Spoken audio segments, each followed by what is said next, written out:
What happens if my wildlife rehab permit is from another state? Imagine caring for injured wildlife and thinking your permit from one state covers you everywhere.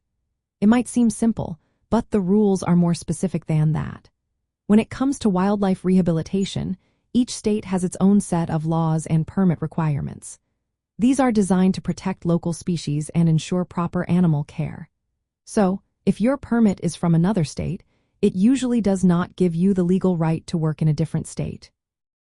Wildlife permits are issued by the state wildlife agency where you plan to do the rehabilitation. These permits are not transferable across state lines. That means you cannot just take your permit from one state and start working in another. Each state has different regulations about which animals you can rehabilitate, how to care for them, and the facility standards you need to meet. For example, some states only allow rehabilitation of native species, while others have specific requirements for housing and record keeping.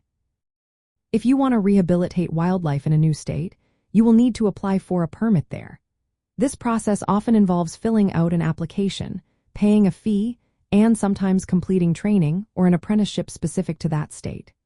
The cost can vary from $50 to several $100s, and the process can take from a few weeks to a couple of months.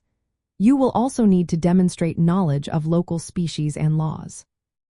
For those working with migratory birds, federal permits from the U.S. Fish and Wildlife Service are also needed.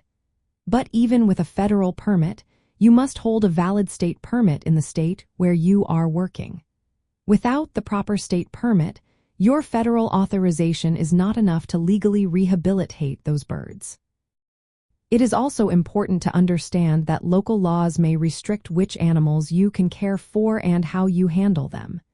Each state has different rules about permits, facility standards, and reporting requirements.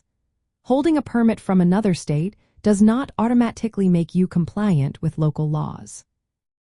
For wildlife care careers, this means planning ahead.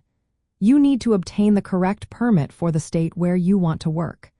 This often involves completing state-specific training, submitting applications, and understanding local species and regulations.